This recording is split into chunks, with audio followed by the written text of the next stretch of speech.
Buku The Psychology of Money membahas tentang bagaimana psikologi dan perilaku manusia memengaruhi keputusan keuangan mereka. Morgan Housel menjelaskan bahwa sukses dalam mengelola uang bukan hanya soal kecerdasan atau kemampuan menghitung angka, tetapi lebih pada bagaimana seseorang berpikir, merasakan, dan bertindak terhadap uang. Banyak orang percaya bahwa mereka harus memiliki strategi investasi canggih atau pendapatan besar untuk menjadi kaya, tetapi kenyataannya keberhasilan finansial lebih banyak dipengaruhi oleh kebiasaan dan pola pikir. Dalam buku ini, Housel mengajarkan bahwa memahami psikologi uang lebih penting daripada sekadar mengetahui cara kerja pasar saham atau teori ekonomi. Ia mengungkapkan bagaimana faktor-faktor seperti keberuntungan, kesabaran, dan disiplin memengaruhi keputusan finansial kita. Berikut adalah beberapa pelajaran utama dari buku ini. 1. Keuangan lebih dipengaruhi oleh perilaku daripada pengetahuan. Banyak orang berpikir bahwa untuk menjadi kaya, mereka harus memiliki pemahaman mendalam tentang investasi atau ekonomi. Namun, Housel menekankan bahwa keputusan finansial lebih banyak dipengaruhi oleh emosi, kebiasaan, dan pengalaman pribadi dibandingkan dengan pengetahuan teknis. Sebagai contoh, seseorang yang memahami teori investasi mungkin tetap membuat keputusan buruk jika mereka mudah panik saat pasar saham turun. Sebaliknya, seseorang yang tidak memiliki latar belakang keuangan tetapi memiliki disiplin menabung yang tinggi dan menghindari utang bisa memiliki kondisi finansial yang lebih baik dalam jangka panjang. Intinya, cara seseorang berpikir dan bertindak terhadap uang jauh lebih penting dibandingkan seberapa banyak mereka tahu tentang keuangan.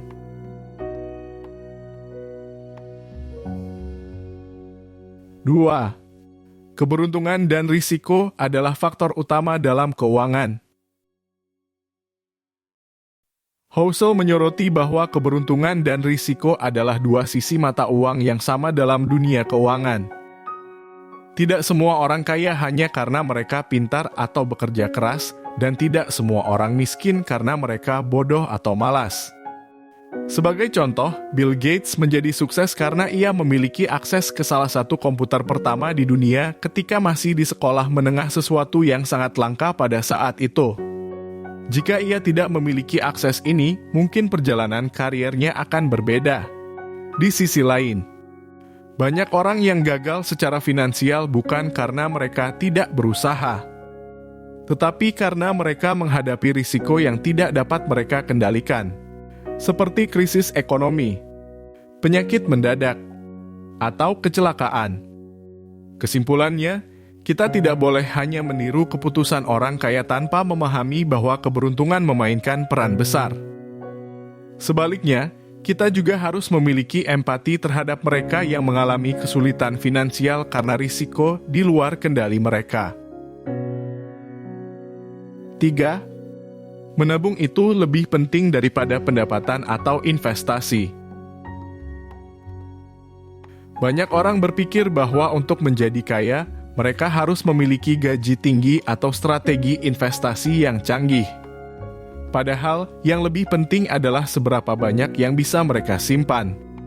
Housel menjelaskan bahwa seseorang dengan pendapatan biasa tetapi memiliki kebiasaan menabung yang baik bisa menjadi lebih kaya dibandingkan orang dengan pendapatan tinggi tetapi selalu menghabiskan uangnya. Contohnya, jika seseorang memiliki gaji 10 juta rupiah per bulan tetapi menabung 2 juta rupiah setiap bulan, mereka akan memiliki tabungan yang besar dalam beberapa tahun. Sebaliknya, seseorang dengan gaji 50 juta rupiah tetapi selalu menghabiskan seluruh pendapatannya mungkin tidak memiliki keamanan finansial sama sekali.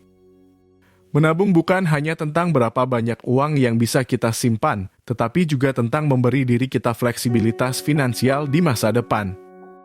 Dengan tabungan yang cukup, kita bisa menghadapi keadaan darurat, pensiun dengan nyaman, atau mengambil peluang tanpa takut akan risiko finansial yang besar.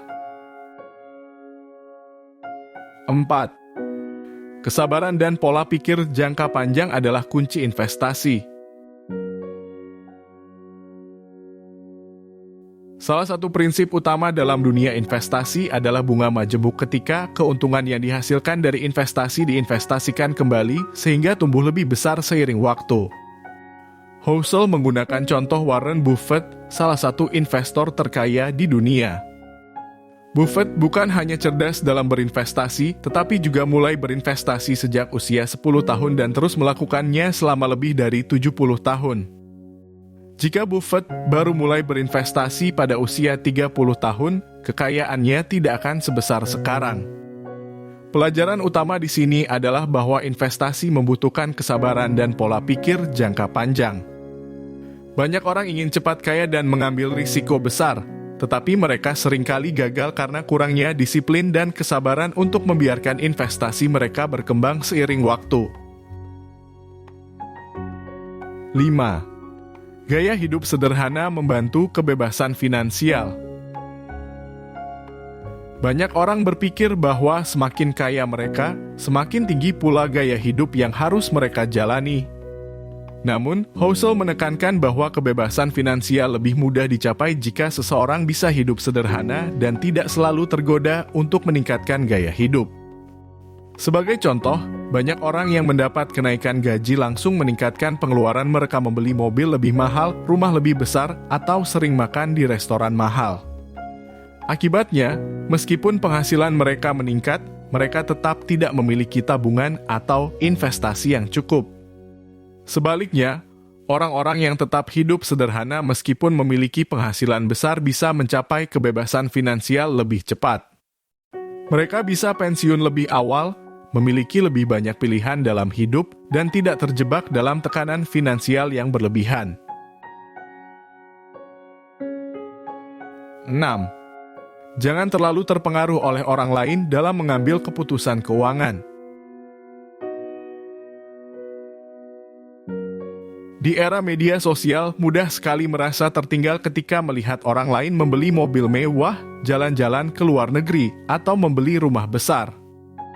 Namun, Housel mengingatkan bahwa kita tidak pernah tahu kondisi finansial seseorang secara keseluruhan.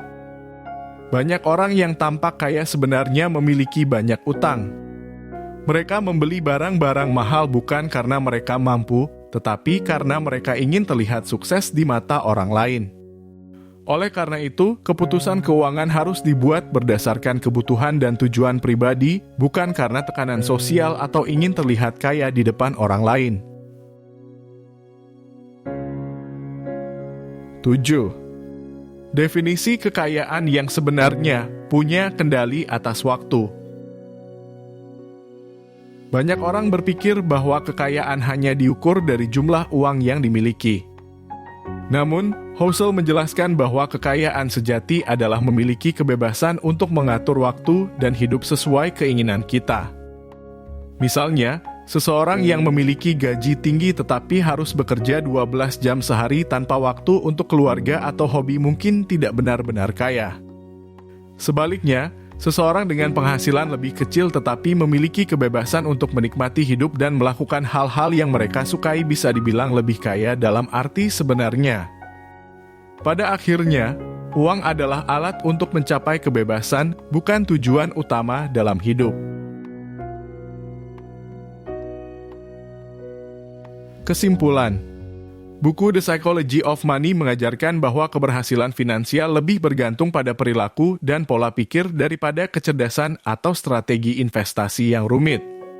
Beberapa pelajaran utama dari buku ini adalah: 1. Mengelola uang lebih tentang kebiasaan dan psikologi, bukan sekadar teori keuangan. 2. Keberuntungan dan risiko berperan besar dalam keuangan. 3. Menabung lebih penting daripada penghasilan atau investasi.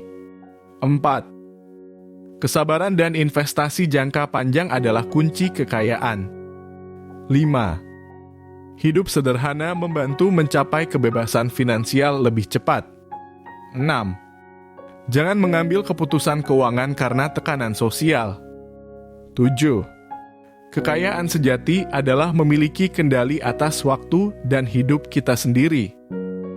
Dengan memahami prinsip-prinsip ini, kita bisa membuat keputusan keuangan yang lebih bijaksana dan membangun masa depan yang lebih stabil.